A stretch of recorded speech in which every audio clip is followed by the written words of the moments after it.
হবে। একই পরিবারে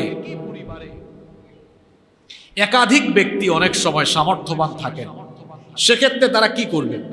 এক পরিবারে একজন আদায় করলে হয়ে যাবে, নাকি এক পরিবারে একাধিক সামর্থ্যবান ব্যক্তির জন্য আলাদা আলাদা কুরবানি দিতে হবে?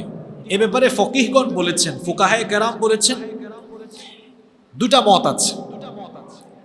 কোন কোন ফকিহ বলেছেন একই পরিবারে যদি একাধিক সামর্থ্যবান ব্যক্তি থাকেন তো আলাদা আলাদা দেওয়া লাগবে না, এক পরিবার থেকে একটি কুরবানি দিয়ে দিলেই গোটা পরিবারের পক্ষ থেকে এটা আদায় হয়ে যাবে। এটা একটা মত।